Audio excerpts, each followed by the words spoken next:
7।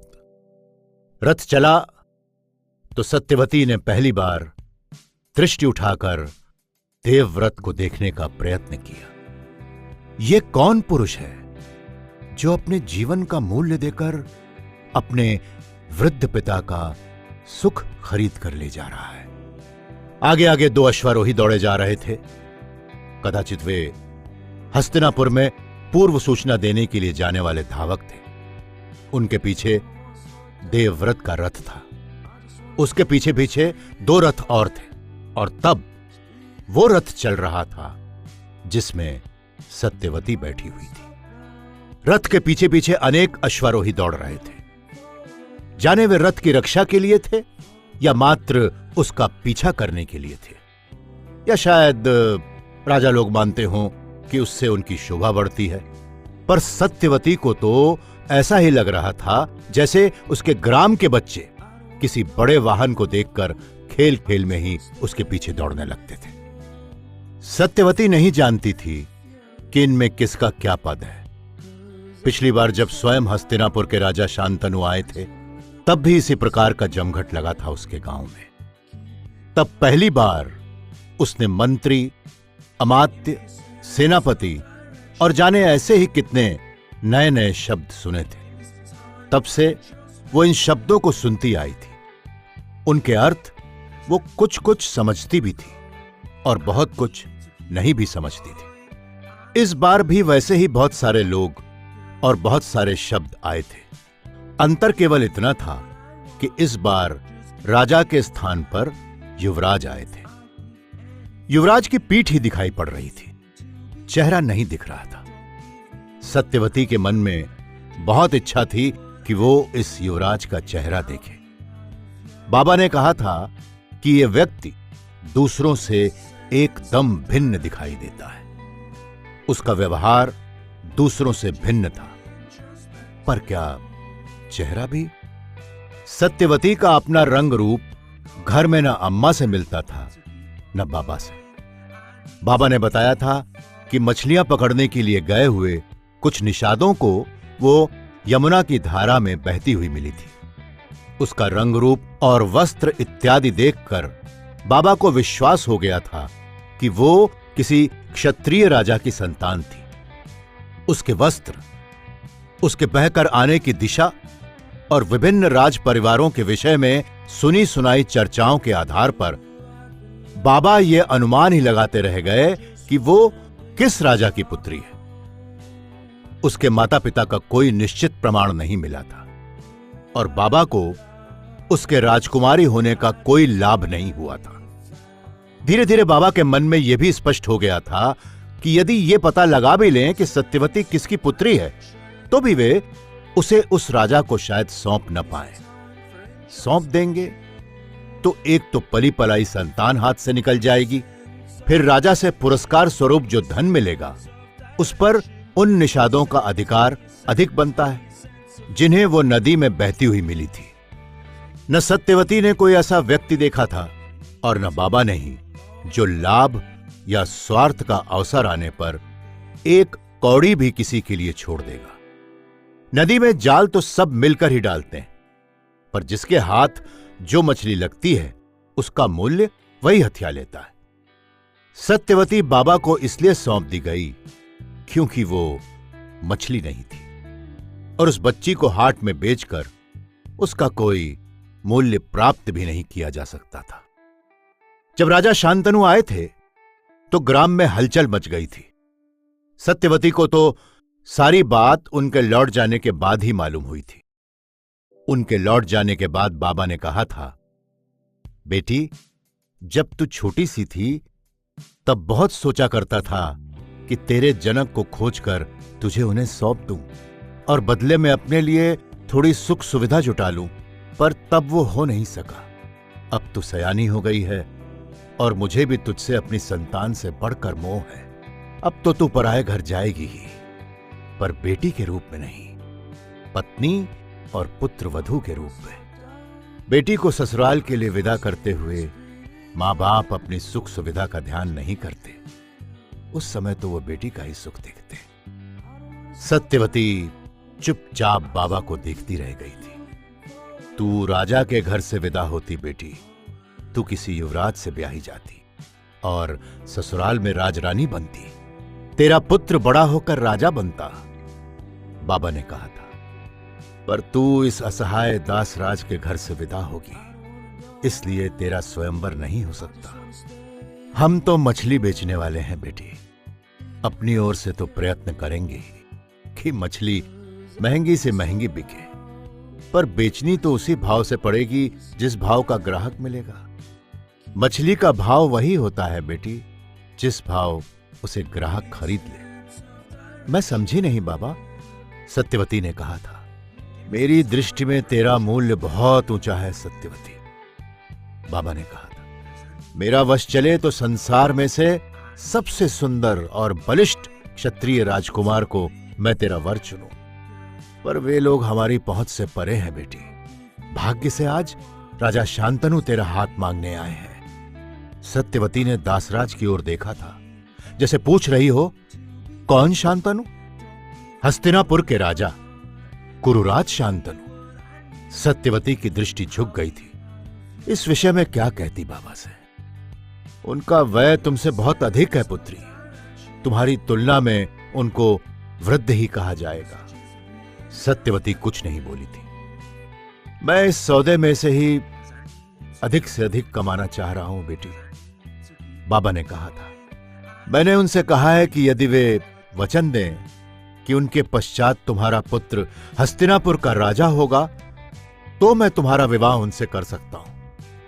इस सारे सौदे में सत्यवती क्या कहती? बाबा ही कहते गए थे। वैसे तो झूठ बोलने में किसी का क्या खर्च होता है। राजा कह दें कि हां, सत्यवती का पुत्र ही उनके बाद राजा बनेगा, और वो उसे राजा ना बनाए तो कोई क्या कर लेगा? सबसे बड़ी बात तो यह है बेटी, दासराज का स्वर कुछ धीमा हो गया, कि पुत्र तो राजा बनेगा पिता के देहांत के बाद। जब राजा शांतनु दिवंगत हो जाएंगे तो उनसे कौन पूछने जाएगा कि उन्होंने अपने वचन को क्यों नहीं निभाया? पर फिर भी ये राजा मुझे कुछ भला आदमी लगता है। कैसे? सत्यवती पूछे बिना नहीं रह सकी थी। उसने वचन नहीं दिया है, वो झूठा वचन नहीं देना चाहता, इसीलिए चुपचाप लौट गया है। सत्यवती की समझ में यह गोरख धंधा नहीं आ रहा था। शांतनु का एक बेटा है देवव्रत, बाबा ने बताया था। वो युवक है और बलिष्ठ है, युद्ध प्रवीण और शूरवीर भी है। यदि राजा ने उसको युवराज पद से वंचित किया तो संभव है कि वो विद्रोह कर दे। और सत्या, बाबा रुककर जैसे कुछ सोचने लगे, यदि राजा मान भी गए तो भी उनके देहांत के बाद तुम्हारा नन्हा बालक देवव्रत से लड़कर अपना अधिकार ले पाएगा क्या? जिस देवव्रत से स्वयं राजा शांतनु डर रहे थे, उससे लड़कर सत्यवती का पुत्र राज्य कैसे ले लेता? राजा शांतनु अपनी राजधानी लौट आए और दासराज सोचता ही रह गया कि उसने अधिक के लोभ में कहीं कम को भी खो तो नहीं दिया। और तब स्वयं युवराज देवव्रत आए। उनसे बात कर जब बाबा ने सत्यवती को बताया कि पिता तो एक छोटा सा वचन नहीं दे पाया था, पुत्र बड़े बड़े 2 वचन दे रहा है, सत्यवती को विश्वास नहीं हुआ था। पिता के दूसरे विवाह से देवव्रत को ऐसा कौन सा लाभ होने जा रहा था जिसके लिए देवव्रत ने आजीवन अविवाहित रहने की प्रतिज्ञा कर ली थी? यह प्रतिज्ञा पिता को प्रसन्न करने के लिए ही तो की थी ना। पर पिता को प्रसन्न करके क्या मिलेगा देवव्रत को?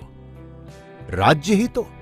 पर वही राज्य ही तो त्यागने की प्रतिज्ञा कर ली है उन्होंने। केवल राज्य ही नहीं, स्त्री सुख भी। क्यों की ये प्रतिज्ञा? इससे देवव्रत को कौन सा सुख मिलेगा? बाबा ने कहा तो कुछ नहीं था, पर मन ही मन वे संशय थे। सत्यवती को तो एकदम विश्वास नहीं हो रहा था, पर कठिनाई तो यह थी कि वे ये भी नहीं मान रहे थे कि देवव्रत की प्रतिज्ञा झूठी है। यदि देवव्रत वो सब कुछ नहीं करना चाहता था जो कुछ वो कह रहा था तो उसके लिए कहीं अधिक सरल था कि प्रतिज्ञा करता ही नहीं, झूठी प्रतिज्ञा को तोड़कर कलंकित होने से तो अप्रतिज्ञा अधिक सरल थी। देवव्रत को समझ पाना न तो पिता के लिए संभव था न पुत्री के लिए।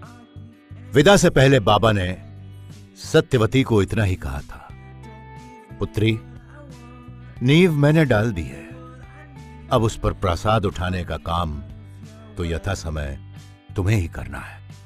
स्वयं अपने आप पर भरोसा रखना और किसी पर भी पूरा विश्वास मत करना। बाबा ने जैसे उसे अपने जीवन के अनुभव का संपूर्ण निचोड़ दिया था। संसार में न सज्जनों का अभाव है न दुष्टों का। कौन जाने देवव्रत से किस सुख के प्रलोभन ने ऐसे त्याग की प्रतिज्ञाएं करवाई हैं। बस तुम अपना अधिकार मत छोड़ना। पिता के अनुभव के सामने सत्यवती क्या कहती? उसे जीवन का अनुभव ही क्या था और मनुष्य की परख ही कितनी थी। मनुष्यों से अधिक तो वो मछलियों को ही पहचानती थी और मछलियों का तो नियम ही था, बड़ी मछली छोटी मछली को खा जाती है। पर मनुष्यों में सत्यवती सोचती है तो उसे लगता है कि मनुष्यों के विषय में कोई एक सिद्धांत नहीं बनाया जा सकता। मानव समाज में भी अधिकांशतः मत्स्य न्याय ही चल रहा है। अपने से छोटों को खाकर ही लोग बड़े बनते हैं शायद। अब शांतनु भी तो देवव्रत को खा ही रहे हैं। पर मनुष्यों में बड़ी मछलियां छोटी मछलियों की रक्षा करती भी देखी गई हैं, जिसका जो अनुभव। और सत्यवती को अपना अनुभव नहीं भूलता। पहले तो अन्य निषाद कन्याओं के समान सत्यवती भी मछली व्यवसाय में ही लगा दी गई थी। कभी कभी मछलियां पकड़ने भी जाती थी, पर अधिकांशतः उसका काम पकड़कर लाई गई मछलियों को संभालना ही था। वो मछलियों के इतने निकट रही थी, मछलियों के इतने बीच रही थी कि उसके वस्त्रों में ही नहीं, उसके अंगों में भी जैसे मछली की गंध समा गई थी। और कोई कहता सो कहता, उसे स्वयं अपने आप से ही गंध आने लगी थी। वो स्वयं अपने आप को मत्स्य गंधा मानने लगी थी। तब बाबा ने मछलियों का काम उससे छुड़वा लिया था। उसे धर्मार्थ नाव पर भेज दिया था। यमुना को पार करने के लिए दिन भर यात्री लोग आया जाया करते। निषादों की असंख्य नौकाएं दिन भर नदी में चलती रहती थी। पर बाबा ने सत्यवती को यात्रियों की वैसी किसी नाव पर नियुक्त नहीं किया था जो शुल्क लेकर यात्रियों को नदी पार कराती थी। ऐसी किसी नाव पर अपनी असाधारण सुंदरी युवती पुत्री को नियुक्त करना दासराज को अच्छा नहीं लगा था। उन नौकाओं में भिन्न भिन्न प्रकार के लोग आते थे। साधारण यात्रियों के साथ धनी व्यापारी भी आते थे। देश विदेश से घूमे हुए लोग आते थे। उनके पास धन का आकर्षण था, चतुराई भरी बातों का माया जाल था। सत्यवती अभी नादान थी, जीवन तथा लोगों को अच्छी तरह समझती नहीं थी। ऐसे ही किसी प्रलोभन के भ्रमजाल में फंस जाएगी तो जाल में फंसी मछली का सा कष्ट पाएगी।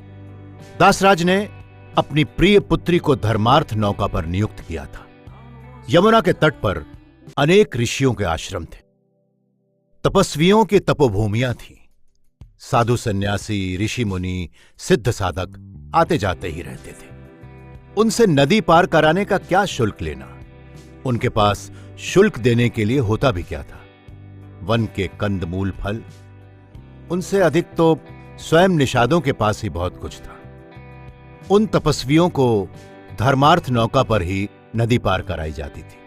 उसी धर्मार्थ नौका पर नियुक्ति की थी दासराज ने सत्यवती की। तपस्वी नारी सौंदर्य से उदासीन थे। धर्म का धर्म रहेगा और युवती सत्यवती पुरुष की दृष्टि से सुरक्षित भी रहेगी। उसी नौका पर एक दिन ऋषि पराशर आए थे। जब आए थे तो बहुत आत्मलीन थे, जैसे किसी गहरी समस्या में डूबे हों, अपने परिवेश से असंपृक्त, जैसे ब्रह्मांड उनके पिंड से बाहर नहीं, उनके भीतर हो।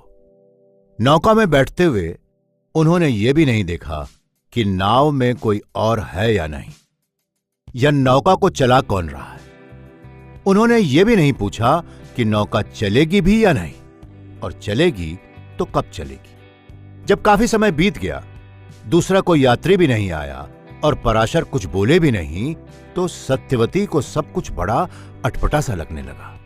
यमुना के एकांत घाट पर लगी हुई नौका और उसमें बैठे हुए पराशर और सत्यवती अपने नारीत्व अथवा यौवन के प्रति कभी इतनी सजग नहीं हुई थी।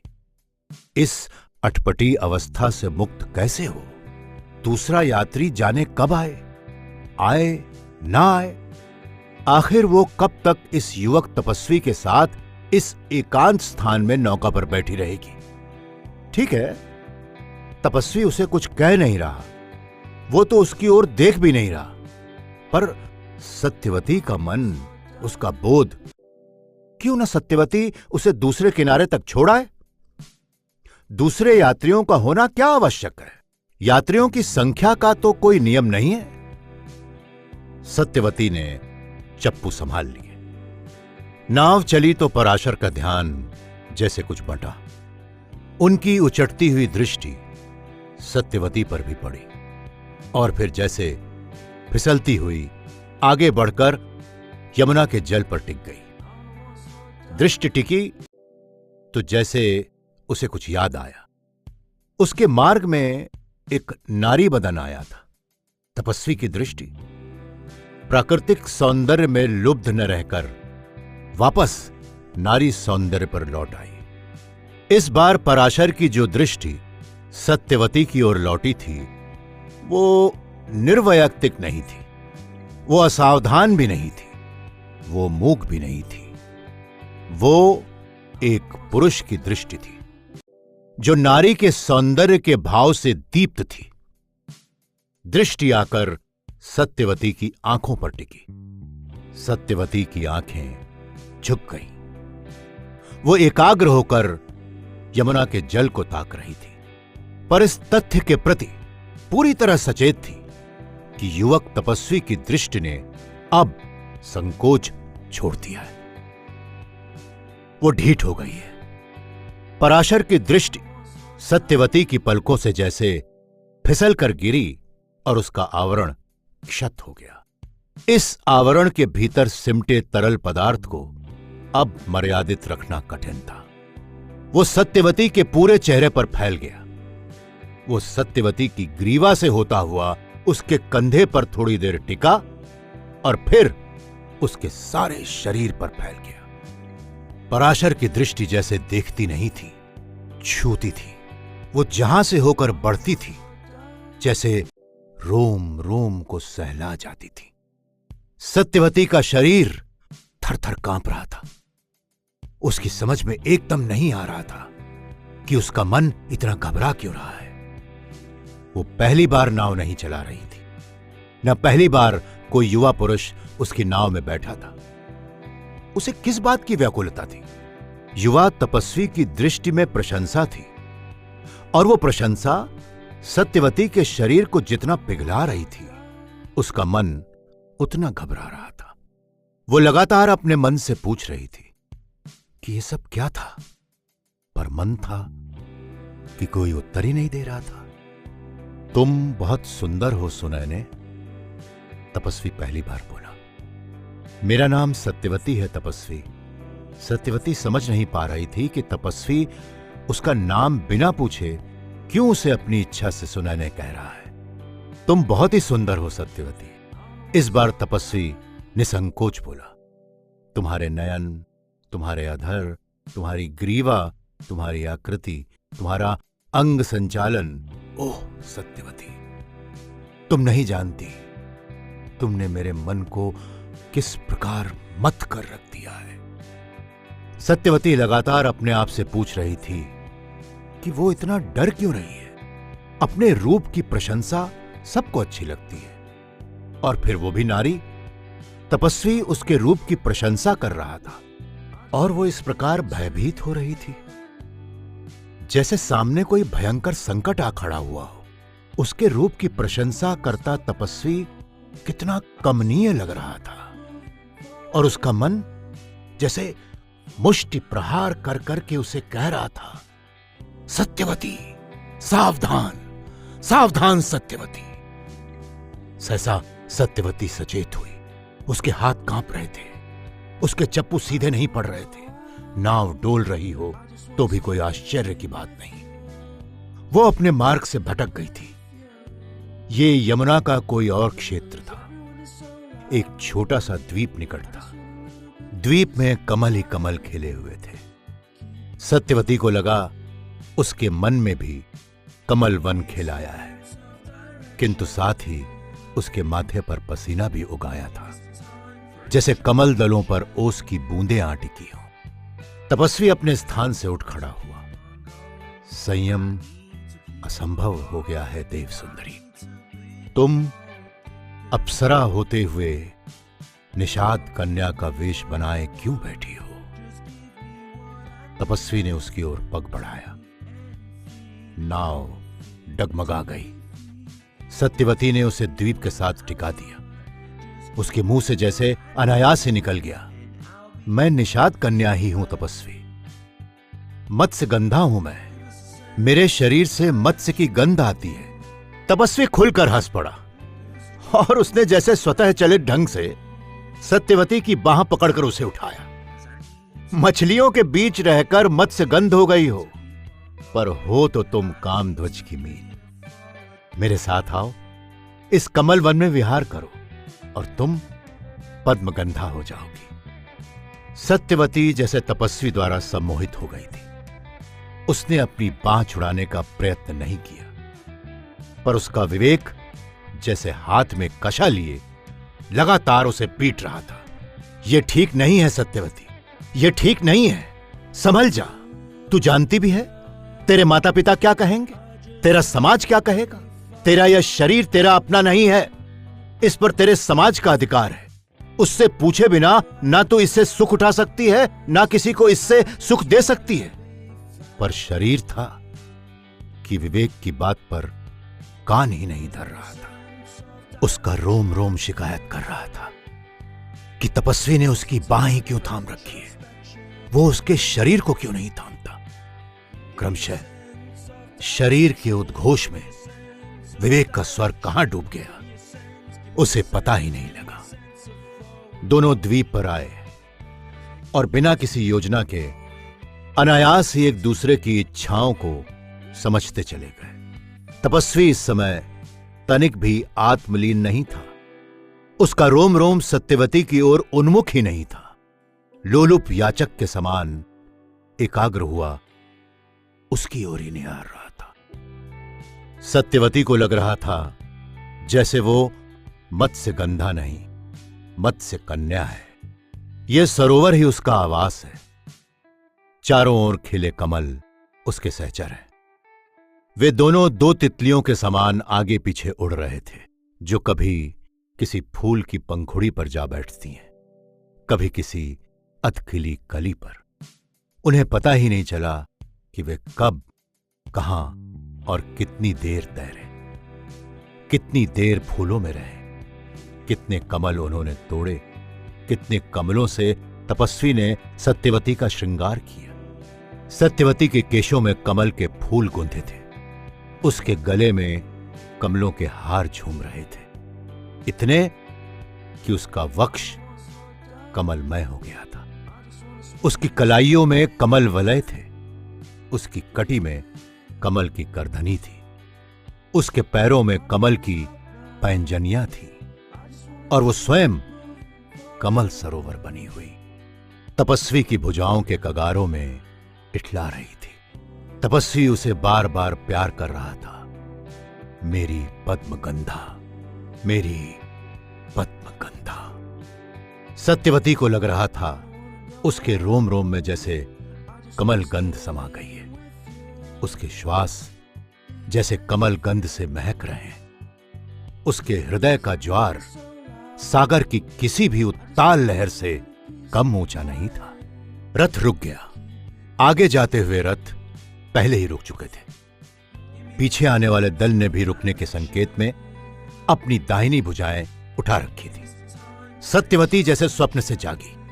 वो यमुना के उस द्वीप के कमल सरोवर के तट पर नहीं थी। वो कुरुकुल का अंग बनने के लिए रथ में हस्तिनापुर जा रही थी। उसने औचक ही चरणों में बैठी दासियों की ओर देखा, जैसे पूछना चाह रही हो, क्या हस्तिनापुर आ गया? साथ ही लग रहा था कि उनके मुख से हां निकलते ही उसके शरीर से जैसे प्राण भी निकल जाएंगे। स्वामिनी, थोड़ा विश्राम कर लें, सारथी ने बहुत आदरपूर्वक हाथ जोड़कर कहा। हस्तिनापुर पहुंचने में अभी प्रहर भर और लगेगा। सत्यवती कुछ समझ नहीं पा रही थी। आज तक वो एक निषाद कन्या थी जो यमुना में धर्मार्थ नाव चलाकर यात्रियों को नदी पार कराती थी। लोग उसे आदेश देते थे, मीठा कड़वा कुछ भी कह देते थे। ऐसा रथ सारथी और रथी देखती तो भय से सत्यवती के प्राण सूख जाते थे। और आज ये सारथी इतने विनीत भाव से उसे स्वामिनी कह रहा था और वो उसी संबोधन की मर्यादा में बंधी उससे ये भी नहीं पूछ पा रही थी कि उसे थोड़ा जल मिलेगा क्या। वो कुछ कहती या कहने के लिए सोच पाती, उससे पहले ही उसे देवव्रत अपनी ओर आते हुए दिखाई दिए। इसी पुरुष को वो कितना देखना चाह रही थी, पर उसे अपनी ओर आते देख सत्यवती की आंखें नहीं उठ रही थी। नहीं, ये नारी की लज्जा नहीं थी। उस लज्जा का अनुभव उसने केवल ऋषि पराशर के सम्मुख किया था। अन्य पुरुष जैसे उसके लिए पुरुष ही नहीं थे। तो फिर क्यों नहीं देख पाती वो कौरवों के इस युवराज की ओर? उसके राज वैभव का आतंक था या इस देव पुरुष को सदा के लिए वंचित करने की अपराध भावना? सेवकों ने एक घने वृक्ष की छाया में बैठने के लिए आसन लगा दिया, पीने के लिए जल और खाने के लिए कुछ फल रख दिए। देवव्रत ने आकर बहुत ही कोमल स्वर में कहा, माता, कुछ जलपान कर लें। सत्यवती ने अकबकाकर देवव्रत की ओर देखा। इस वय के युवक के मुख से अपने लिए माता संबोधन की उसने कभी कल्पना भी नहीं की थी। संभवतः वय की दृष्टि से युवराज उससे बड़े थे, किंतु संबंध, हां, संबंध की दृष्टि से सत्यवती देवव्रत की पिता की पत्नी होने जा रही है, तो पुत्र ही तो होंगे देवव्रत। सत्यवती कुछ बोली नहीं। संबंध कुछ भी हो, किंतु अभी तक भीतर से वो एक साधारण निषाद कन्या ही थी, जिसने अपनी जीवन में पाठशाला या गुरुकुल का कभी मुंह भी नहीं देखा था। घर में साधारण खाना पकाना सीखा था, बाहर निकली तो मछलियों और नौकाओं के विषय में ज्ञान प्राप्त किया। उसकी भाषा तो वैसी नहीं है जैसे देवव्रत बोलते हैं, न ही उसका स्वर उतना शालीन हो पाएगा। वो चाहे भी तो भी नहीं। फिर देवव्रत तो राजकुमार है, कुरु राज्य के युवराज। सत्यवती न उस राजसी वेशभूषा, राजसी व्यवहार, राजसी वैभव के आतंक को धो सकती है, न अपने मन को चुप करा सकती है। उसके मन में जैसे कोई बूढ़ा सुग्गा जम कर बैठ गया था, जो देवव्रत का विचार आते ही अपना रटा हुआ वाक्य घोषणा के रूप में दोहराने लगता था। सत्यवती, तूने इसका सब कुछ चुरा लिया है। सच ही तो देवव्रत अब युवराज कहां रहे? ये रथ, ये किरीट, ये आभूषण, ये राजसी ठाट, ये सब तो अब सत्यवती की भावी संतान का है। ये सब तो देवव्रत अभी तक ढो रहे हैं, जब तक सत्यवती की संतान जन्म नहीं लेती। वो रथ से उतरी, दासियों ने सहारा दिया, पर रथ से उतर आने पर भी सत्यवती के मन में यह भय बना ही रहा कि कहीं उसके पैर लड़खड़ा न जाएं। सत्यवती आसन पर बैठ गई तो देवव्रत अश्वारोहियों की ओर लौट गए। अब सत्यवती थी और दो दासियां अपनी सामान्य स्थिति में। सत्यवती को इन दासियों से तनिक भी भय नहीं लगता। वो बहुत सहजता से उनसे समानता का व्यवहार कर सकती थी। उनके गले में बाहें डाल उल्लास से नाच भी सकती थी, किंतु जिस पद पर उसे ला बैठाया गया था उसकी मर्यादा इसमें थी कि वो उनके साथ समानता का व्यवहार ना करे, उनसे बड़ी बनकर दिखाए, स्वयं को ऊंचा और उन्हें नीचा माने। और ये सब उसे आता नहीं था। प्यास लग रही थी, क्या करे वो। सत्यवती ने पात्र उठाकर पानी पी ली। यदि वो राज परिवार की मर्यादा के उपयुक्त नहीं है तो ना सही, पानी तो उसे पीना ही है। प्यास तो राजाओं को भी लगती होगी, और पानी तो वे भी अपने हाथ से उठाकर ही पीते होंगे। कोई बच्चे तो हैं नहीं कि दास दासियां माता पिता के समान अपने हाथ में पात्र लेकर उन्हें पानी पिलाते होंगे। पानी पीकर उसने पात्र चौकी पर रखा तो एक दासी ने अपने दोनों हाथों में फल उठाकर अत्यंत सम्मानपूर्वक उसकी ओर बढ़ाए। सत्यवती ने एक फल उठा लिया। फल उसके लिए नया था, जाने क्या नाम था उसका। यमुना तट के अपने परिचित वनों में से किसी वृक्ष पर उसने ऐसा फल नहीं देखा था। इन राज परिवारों में फल भी जाने किन वृक्षों से आते हैं। यात्रा पुनः आरंभ हुई।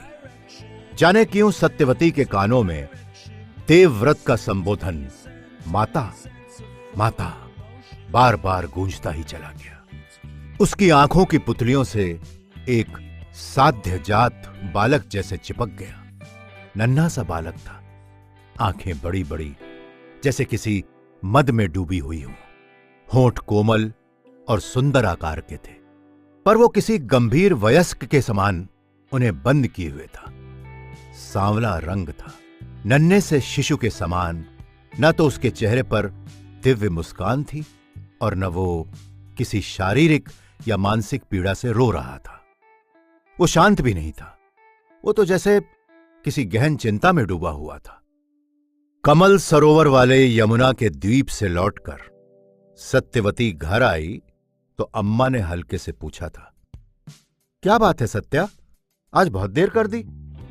सत्यवती क्या कहती, उसे तो ध्यान ही नहीं था कि वो कहां गई, किस समय गई, किस समय लौटी। उसे तो अपने चारों ओर कमल वन खिले हुए दिखाई पड़ रहे थे और उसकी नासिका में जैसे कमल गंध स्थायी रूप में जम गई थी। उसे स्वयं अपने आप से अब भी मत्स्य गंध नहीं, कमल गंध आ रही थी। वो पद्मगंधा थी और इसका ध्यान आते ही भय से जैसे अपने भीतर सिमट गई। अम्मा ने भी ये पद्मगंध सूंघ ली तो हां मां, देर हो गई। वो भीतर चली गई। मां भी अपने कामों में लग गई। दो एक बार किसी न किसी कारण से मां ने पुकारकर उसे बाहर आने के लिए कहा भी, तो वो टाल गई। बहुत थक गई हूं मां ने फिर नहीं पुकारा और सत्यवती अपने में डूबती चली गई। आज जैसे सारा संसार ही बदल गया था उसके लिए। संसार इतना मादक है, ये उसने इससे पहले कभी नहीं जाना था। सुख मन में है, शरीर में है या बाहर संसार में है, उसने कभी सोचा था ये। आज मन में जाने कैसा उल्लास था। शरीर का रोम रोम पुलक से भर गया था। संसार के अनेक रहस्य अनायास ही उसके सामने खुल गए थे और जाने क्यों संसार और भी रहस्यपूर्ण हो गया था। भीतर जैसे एक चिंगारी सी फूटी और अग्नि को पाने की व्याकुलता में प्राण अधीर हो उठे थे। किंतु मादकता की इस घनी परत के नीचे कहीं बाबा का ध्यान भी सुगबुगा रहा था। यदि बाबा को इस बात की सूचना हो गई तो बाबा उसके इस संबंध को किस दृष्टि से देखेंगे? प्रसन्न होंगे, दुखी होंगे या कुछ भी नहीं कहेंगे? प्रसन्न कैसे होंगे? अपनी पुत्री के किसी पुरुष से विवाह पूर्व संबंधों को जानकर कोई पिता कभी प्रसन्न हुआ है कि बाबा होंगे? निषादों में तो आए दिन कोई न कोई ऐसा झगड़ा टंटा खड़ा होता ही रहता है। जब कभी किसी कन्या के इस प्रकार के संबंध का पता बाबा को लगा, बाबा ने बहुत निर्मम होकर उसे दंडित किया है। और अब अपनी ही पुत्री और फिर एक निषाद कन्या के एक निषाद पुत्र से संबंध की बात कुछ भिन्न भी है। उनका तत्काल विवाह हो सकता है। उनके विवाह में न माता पिता को विशेष आपत्ति होती है और न निषाद समाज को। किंतु सत्यवती की बात और है। बाबा की दृढ़ धारणा है कि वो राजकन्या है, किसी क्षत्रिय राज्य की पुत्री। उसका विवाह बाबा निषाद समाज में नहीं करना चाहेंगे। वे उसके लिए किसी क्षत्रिय राजकुमार का स्वप्न देख रहे हैं। पर वो तपस्वी निषाद नहीं है, तो क्षत्रिय राजकुमार भी नहीं है। बाबा किसी भी रूप में इस विवाह के लिए तैयार नहीं होंगे। जीवन की कोई सुख सुविधा नहीं है उस तपस्वी के पास, होने की कोई संभावना भी नहीं है। उसके मन ने करवट बदली। बाबा को बताना बहुत आवश्यक है क्या? कल भी वो अपनी नौका लेकर तपस्वी के पास चली जाए और लौट कर ना आए तो? वे वहीं उस द्वीप पर अपने लिए कुटिया बना सकते हैं। उनके खाने के लिए वन में बहुत फल है, पीने के लिए यमुना का जल है, क्रीड़ा के लिए वो कमल सरोवर है। उसका तन जैसे पुलक उठा, पर कैसा हठी मन था। उसका सुख मन से देखा ही नहीं जा रहा था। तत्काल मन ने एक दूसरी ही युक्ति सामने ला रखी। नाव खेना केवल सत्यवती को ही नहीं आता, सारे निषाद यही काम करते हैं। सत्यवती तो केवल यात्रियों को यमुना के आर पार लाने ले जाने की ही अभ्यस्त है। निषाद युवक तो अपनी नौकाओं में बहुत दूर दूर की यात्राएं करते हैं। वो द्वीप उनकी पहुंच से बाहर नहीं है। सत्यवती और तपस्वी कितने दिन छिपे रह सकते हैं उनकी आंखों से? वे सयास या संयोग से किसी भी दिन उस द्वीप पर भी पहुंच सकते हैं। नहीं, सत्यवती अपनी दुर्गति नहीं करवाना चाहती।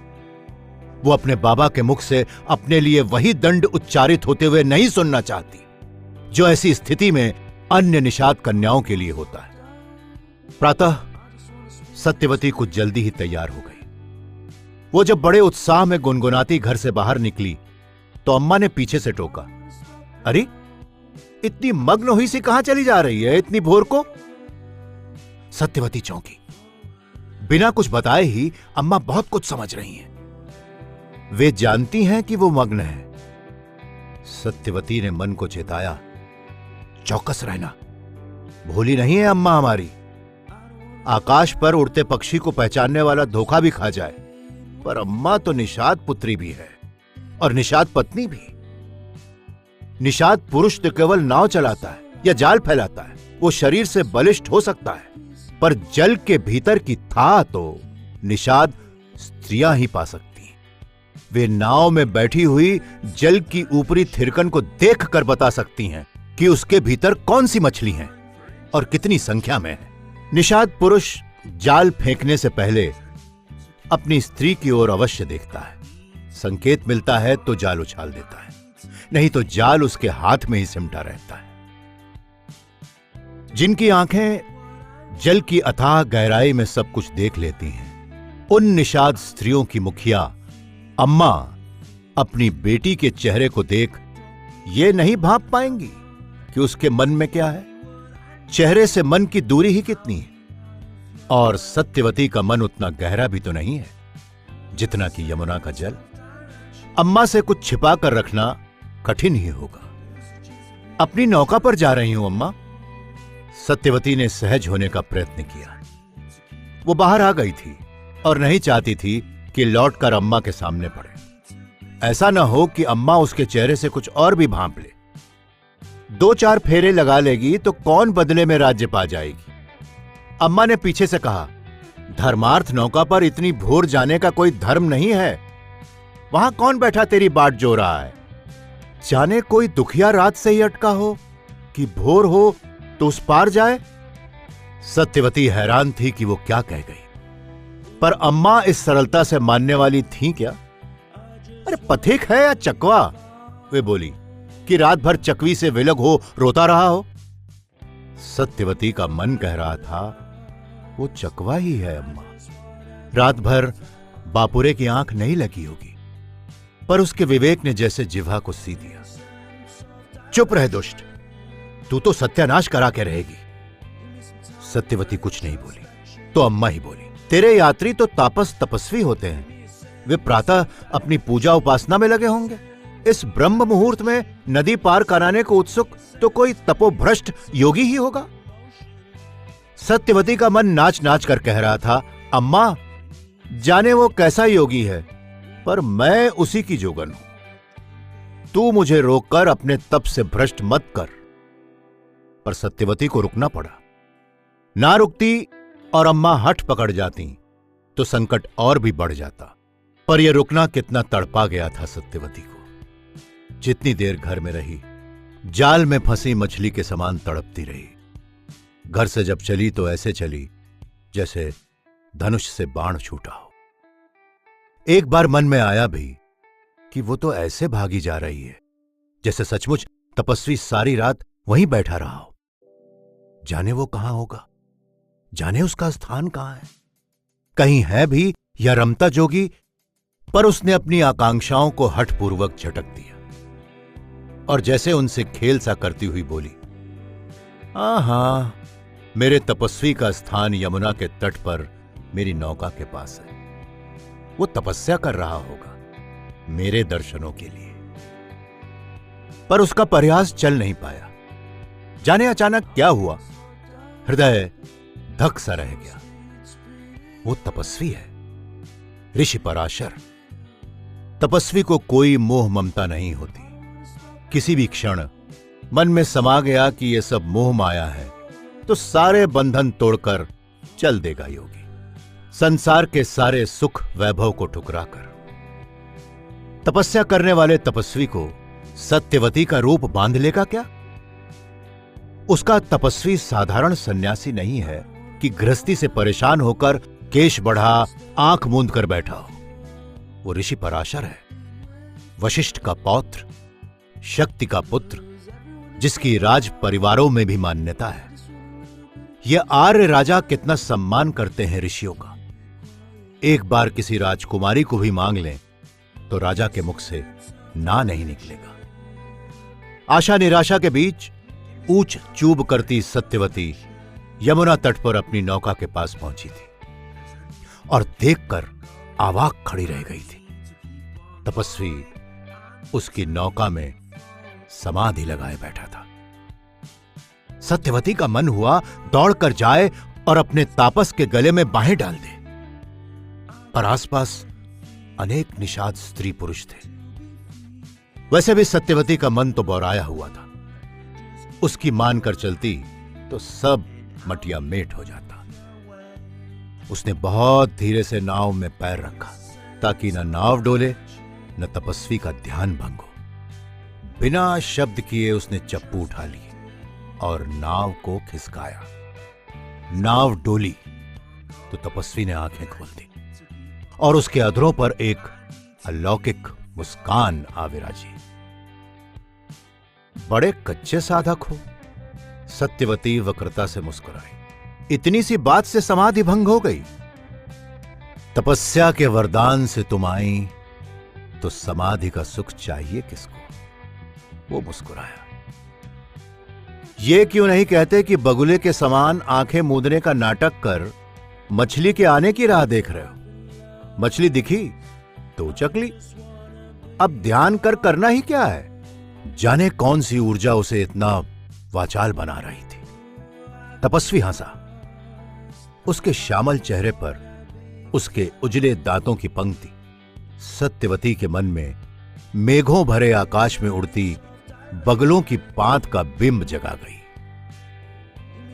तपस्वी, तुम्हें मेरी बात बुरी तो नहीं लगी? बुरी क्यों लगेगी? समाज में तुम्हारी प्रतिष्ठा है और तुम कवयित्री हो पद्मगंधा। तुम्हारे मुख से प्रकृति का संगीत झरता है। तपस्वी ने उसे मुग्ध दृष्टि से देखा। तुम अपना महत्व नहीं जानती। कैसे जानोगी? तुम्हारे पास अपनी दृष्टि है, मेरी नहीं। मैंने आज तक केवल अपनी मां का सौंदर्य ही देखा था और उसी पर मुग्ध था। तुम्हारी मां बहुत सुंदर है। सत्यवती ने उसे टोक दिया। कहां रहती है तुम्हारी अम्मा? मेरी मां तो सब जगह रहती है। सब जगह? हां, सब जगह। मैं तो माता प्रकृति की बात कर रहा हूं। तपस्वी की आंखों का मुग्ध भाव क्रमशः उसके चेहरे पर संचित होता जा रहा था। मैंने आज तक प्रकृति से सुंदर कुछ भी नहीं देखा था, पर कल तुम्हें देखा तो लगा प्रकृति का सारा सौंदर्य तुम में केंद्रीभूत हो गया है।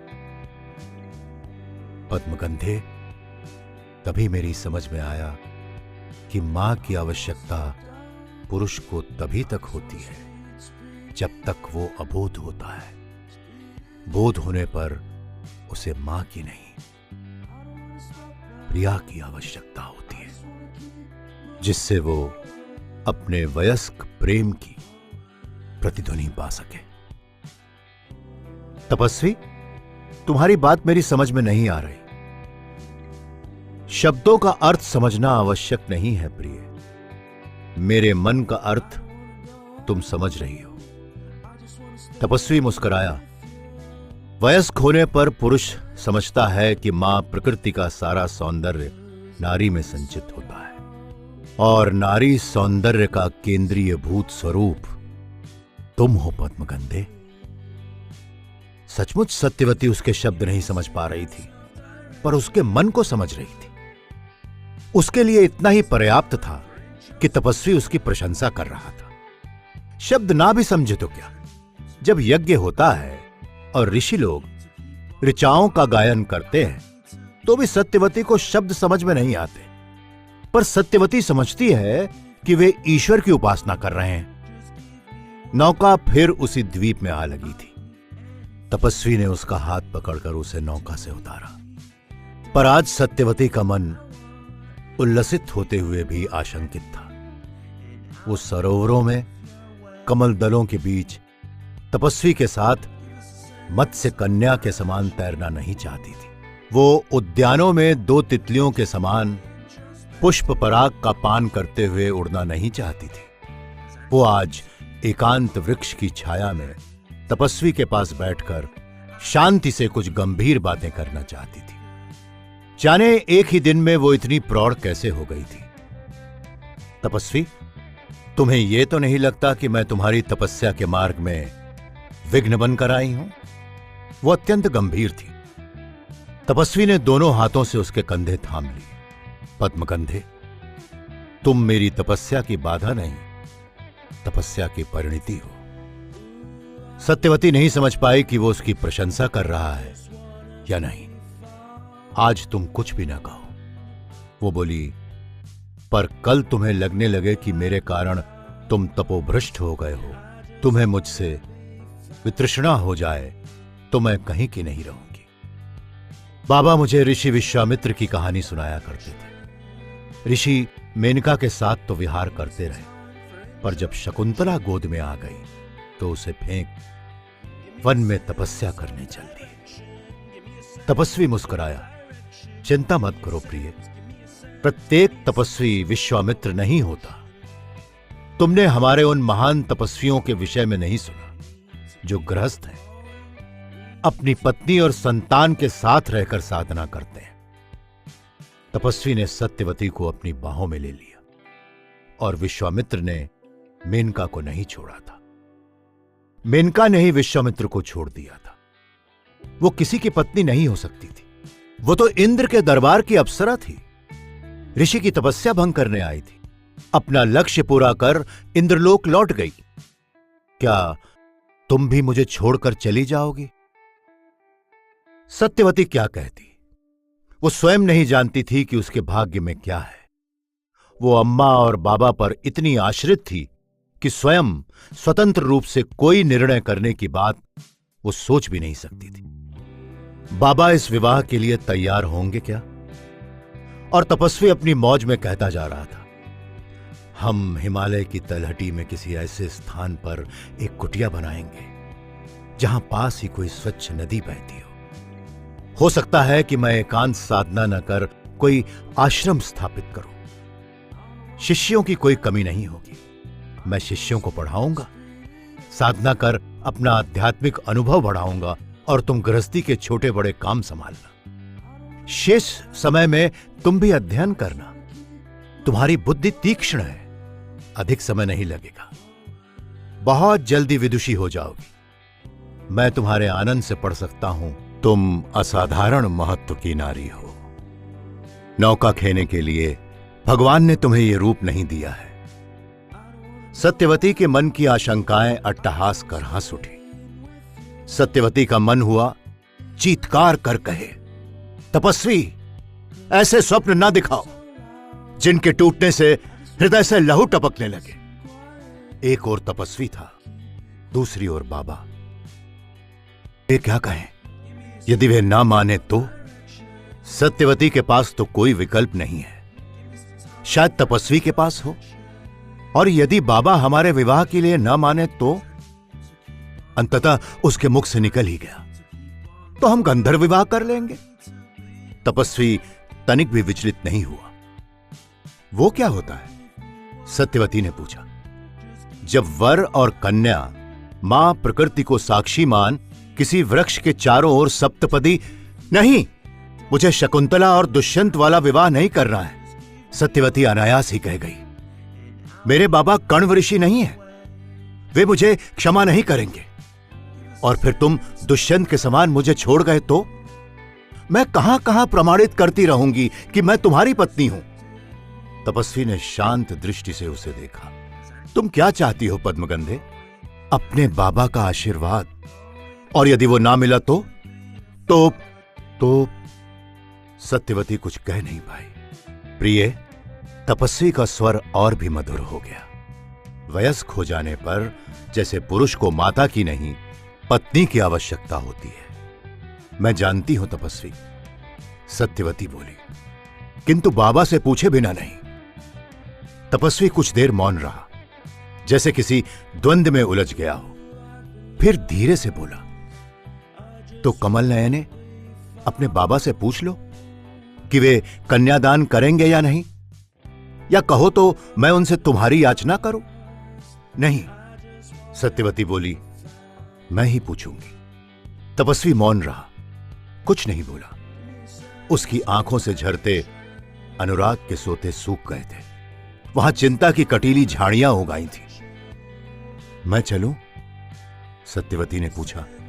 जाओ। तपस्वी के स्वर में हल्की सी थरथराहट थी। मैंने इसी द्वीप का बंदी होने का निर्णय किया है। मैं यहीं तुम्हारी प्रतीक्षा करूंगा, यहां अपनी कुटिया बनाऊंगा। यहीं तुम्हारे बाबा ने मेरे साथ विवाह की स्वीकृति दे दी तो यहीं हमारी गृहस्थी बसेगी, अन्यथा यह मेरी साधना भूमि हो जाएगी। सत्यवती ने कुछ नहीं कहा। उसका मन रोने रोने को हो रहा था। तपस्वी के मुख की ओर देखने का उसका साहस नहीं हो रहा था। वो जानती थी, यदि अब भी तपस्वी उसे थाम लेता और कहता, सत्यवती तुम मेरी हो, तो शायद सत्यवती घर भी न लौट पाती। किंतु उसका विवेक उसे लगातार चौकस कर रहा था। सत्यवती उठ, चल। इससे पहले कि तपस्वी फूट पड़े तू चल पड़, नहीं तो बहुत देर हो जाएगी। सत्यवती का ध्यान सहसा बहिर्मुखी हुआ। रथ के आगे आगे चलने वाला दल धीमा हो गया था और हस्तिनापुर का नगर द्वार दिखाई पड़ रहा था। लगता है हस्तिनापुर आ गया। जानते बूझते हुए भी सत्यवती ने अपने मन को विश्वास दिलाने का प्रयत्न किया। सत्यवती का मन जैसे अपने सारे विस्तार को अतीत में से समेट रहा था। इस समय वर्तमान बहुत महत्वपूर्ण था। दासराज का अपनी पोष्य पुत्री को क्षत्रिय राजा से ब्याहने का स्वप्न पूरा होने जा रहा था। किंतु सत्यवती ने तो इस प्रकार का कोई स्वप्न नहीं देखा था। उसके लिए तो वर्तमान का प्रत्येक क्षण एक चुनौती था। प्रत्येक निमिष उसकी परीक्षा ले रहा था। जाने कैसी कैसी अपेक्षाएं थी उससे। जाने कुरुकुल की रानी बनकर उसे क्या क्या करना था। आश्वासन था तो यही था कि राजा शांतनु उसे देख चुके थे, उसे पसंद कर चुके थे, और याचना उनकी ओर से ही हुई थी। देवव्रत एक बहुत बड़ा मूल्य देकर उसे लाए थे। इस राजकुल में सहज ही उसकी अवहेलना नहीं हो सकती थी।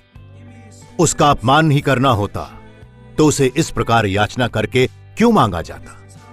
पर फिर भी उसे दास दासियों और कर्मचारियों के उपहास का पात्र नहीं बनना था। रथ रुक गया। देवव्रत का अश्व आगे बढ़ा। द्वार के सैनिकों ने झुककर उन्हें प्रणाम किया और युवराज देवव्रत की जय जयकार के साथ द्वार खुल गया। साथ आए सैनिक सिमट कर एक टुकड़ी के रूप में सत्यवती के रथ के पीछे खड़े हो गए। नगर के भीतर से सजी धजी राजकन्याओं का एक दल प्रकट हुआ। उन्होंने युवराज की आरती उतारी और उनको तिलक लगाया।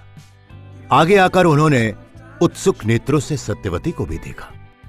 उसका भी स्वागत कर उस पर पुष्प वर्षा कर वे लौट गई। देवव्रत ने आगे आगे नगर में प्रवेश किया।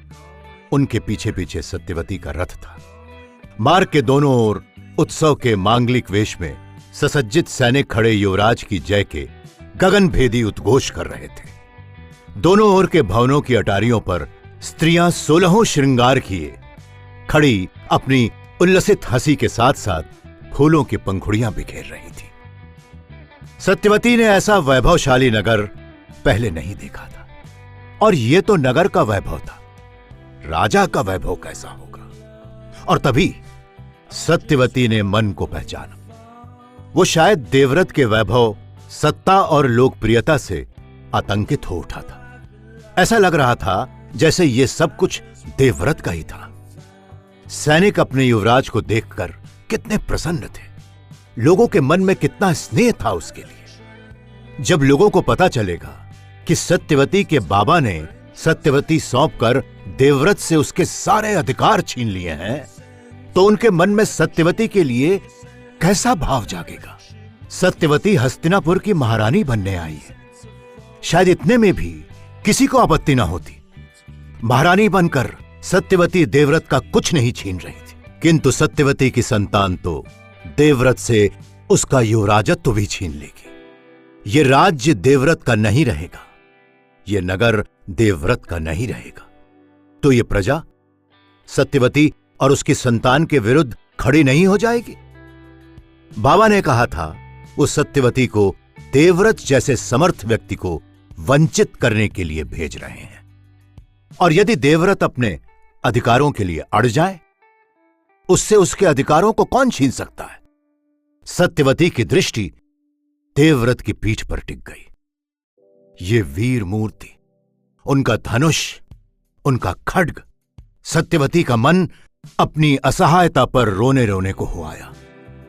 रथ राजभवन के द्वार पर आकर रुक गया।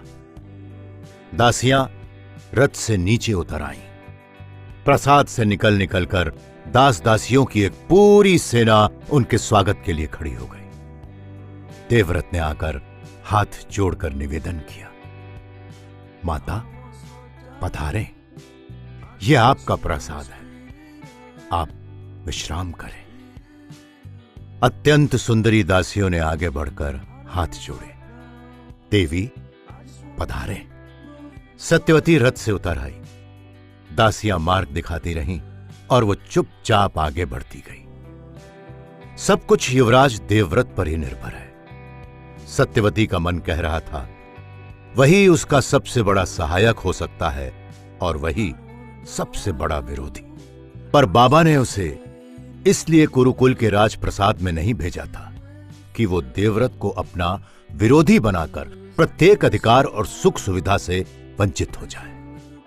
संध्या समय सत्यवती को एकदम अनमनी देखकर बाबा ने पूछा था, क्या बात है सत्या, इतनी उदास क्यों हो? कुछ नहीं बाबा, यूं ही सोच रही थी। ओह, अब हमारी बिटिया सोचने भी लगी है। बाबा हंसे थे।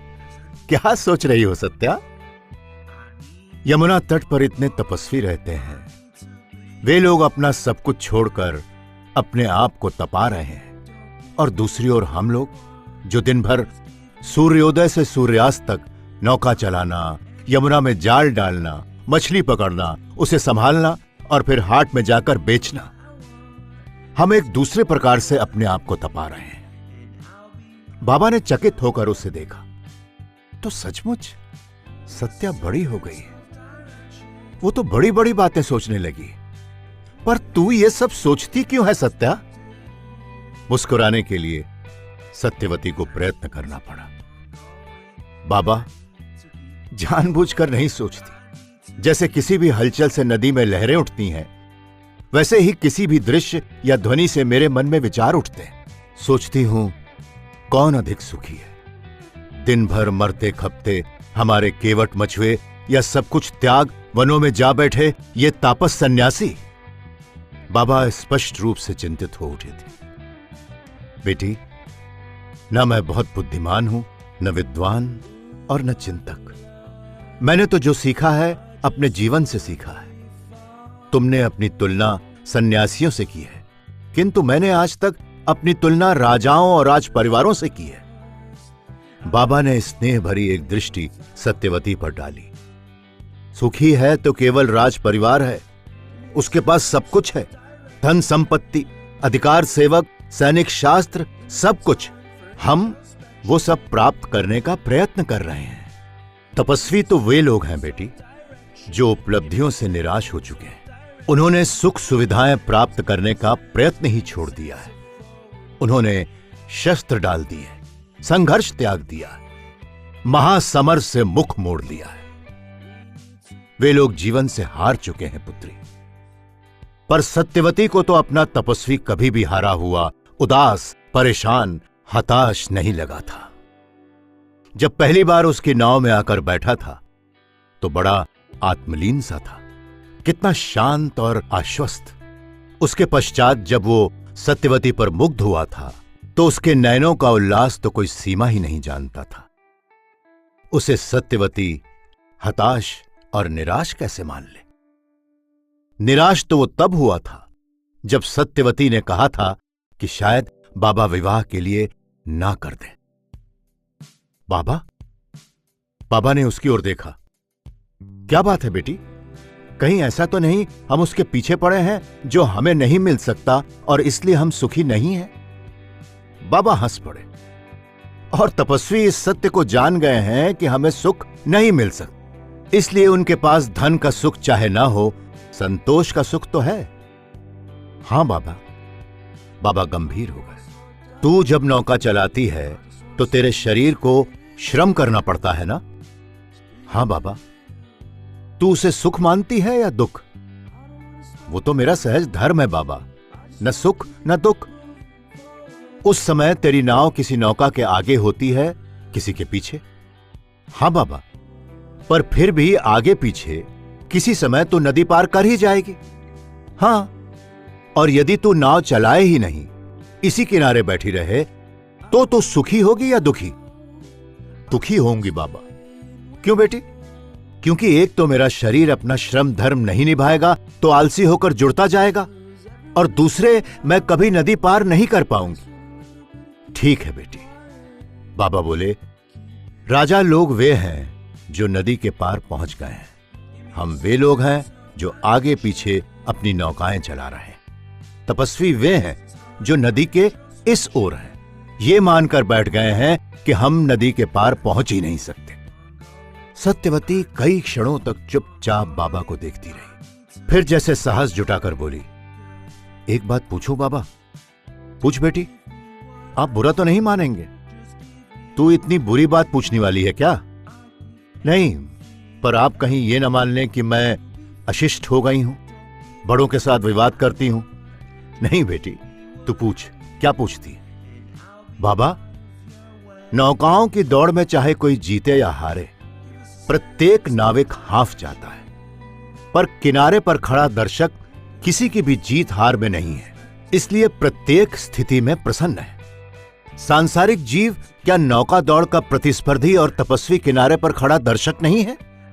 साधारण गृहस्थ दौड़ का प्रतिस्पर्धी नहीं होता बेटी, वो तो चल रहा होता है। वो केवल अपना धर्म निभा रहा है, इसलिए दुखी नहीं है। बाबा ने कहा, मैं अपना धर्म निभा रहा हूं, तू अपना निभा।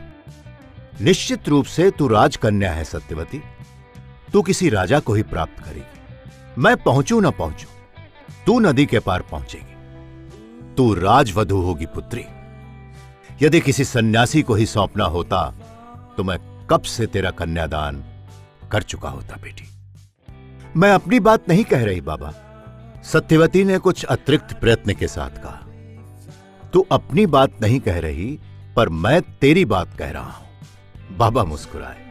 तू राजकन्या है, तेरा धर्म त्याग में नहीं ग्रहण में है। मछली पानी में ही जीवित रहती है सत्यवती। हवा में आते ही उसके प्राण निकल जाते हैं। हवा कितनी भी सुखद क्यों ना हो, तू त्यागमय जीवन में जीवित नहीं रह पाएगी। बाबा उठकर बाहर जाने को तैयार हुए, पर द्वार के बाहर जाते जाते वे फिर लौट आए। और तू इतना सोचा मत कर बेटी, अभी सोचने का वय नहीं है तेरा। सोचने का काम तू मुझ पर और अपनी अम्मा पर छोड़ दे। बाबा चले गए और सत्यवती सोचती ही रह गई। क्या बाबा उसके विषय में सब कुछ जानते हैं? यदि जानते हैं तो इतने शांत कैसे हैं? और नहीं जानते तो इतना सटीक कैसे बोल गए, जैसे सारी बात उसी के विवाह को लेकर चल रही हो। बाबा कहते हैं कि वो राजकन्या है, वो उसका विवाह किसी राजकुमार से ही करेंगे। तब कैसा होगा जीवन सत्यवती का? दास दासियां, हाथी घोड़े, रहने के लिए प्रासाद, यात्रा के लिए रथ और साथ चलने के लिए अंगरक्षक।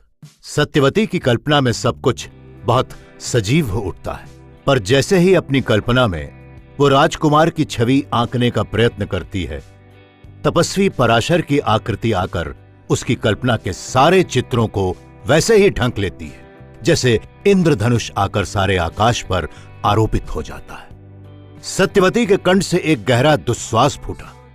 कहीं मेरा तपस्वी ही कोई राजकुमार होता। अगले दिन से सत्यवती का नाव चलाना दूभर हो गया। वो नाव में बैठती तो उसे लगता कि उसकी नाव तपस्वी के टापू की ओर भागती जा रही है। हर समय उसके चप्पू अपनी नाव को उस टापू से दूर ठेलते रहते और सारे प्रयत्नों के बाद भी नौका उसी टापू की ओर बढ़ जाती। अंततः हार कर सत्यवती नाव को किनारे से लगाकर अपना सिर पकड़ रेत पर बैठ जाती। जाने नाव में ही कोई हठी प्रेत आ बैठा था जो उसे किसी दूसरी दिशा में चलने ही नहीं देता था। या सत्यवती का अपना ही दिशा ज्ञान खो गया था, या कभी कभी उसे लगने लगता था कि उसकी नाव में दो लंबी रस्सियां बंधी हुई हैं।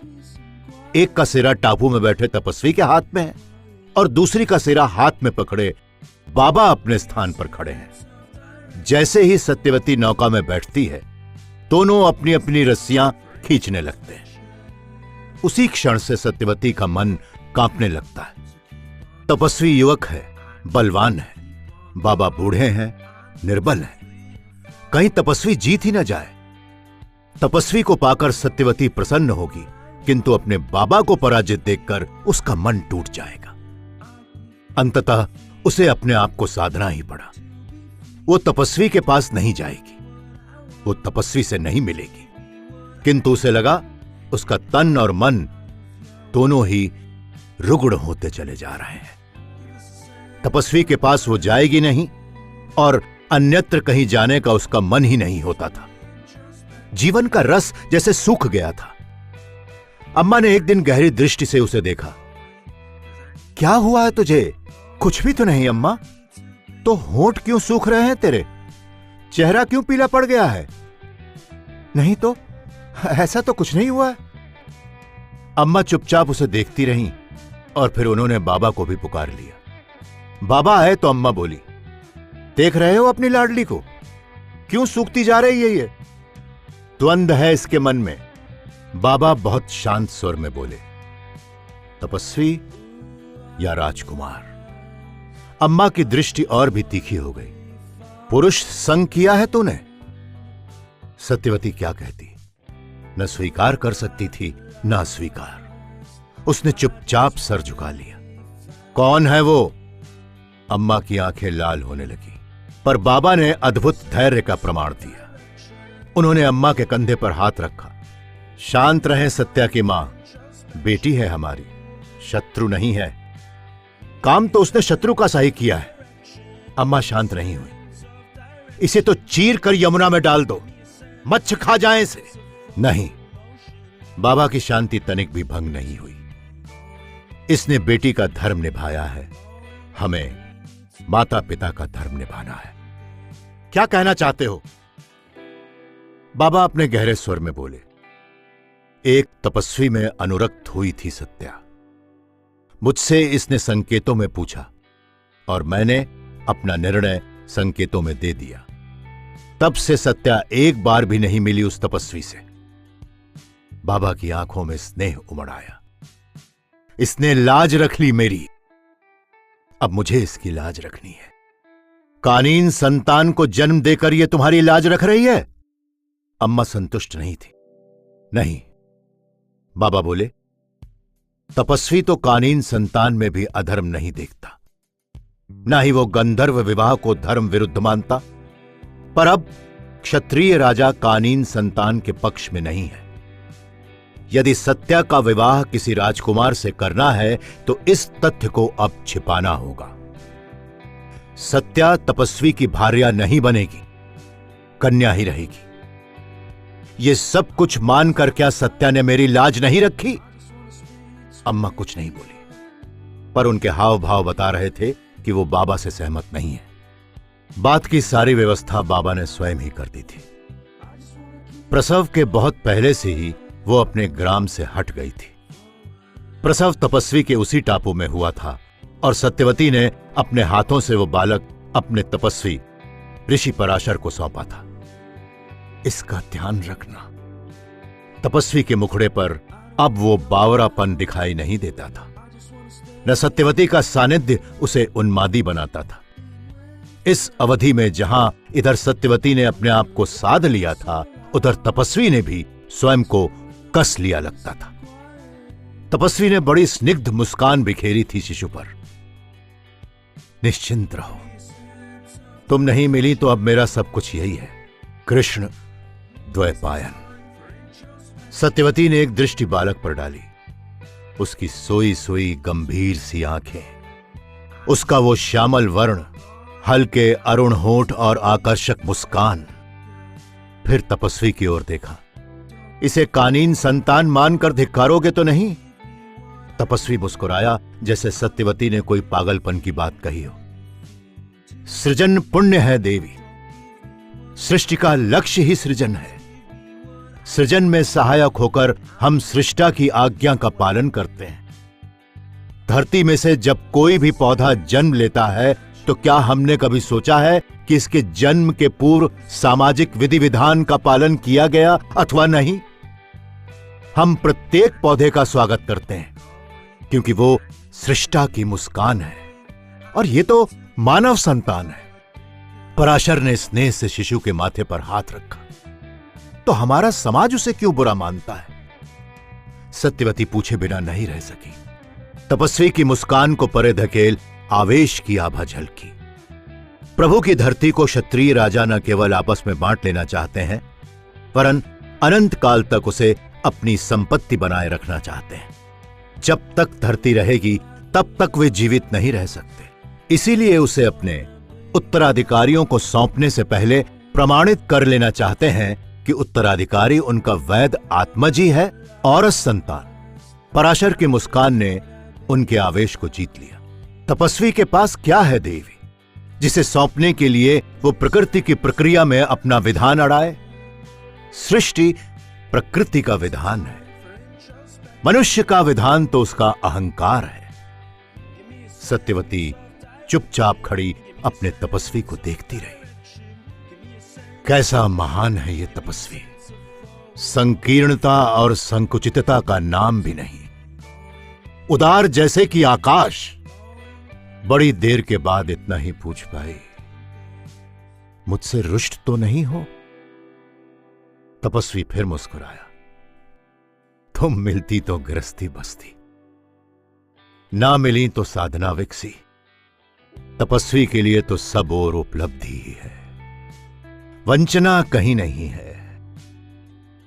सत्यवती लौट आई और आज तक वो एक क्षण के लिए भी भूल नहीं पाई है कि उसका तपस्वी उसे इसलिए नहीं मिला क्योंकि वो राजकुमार नहीं था।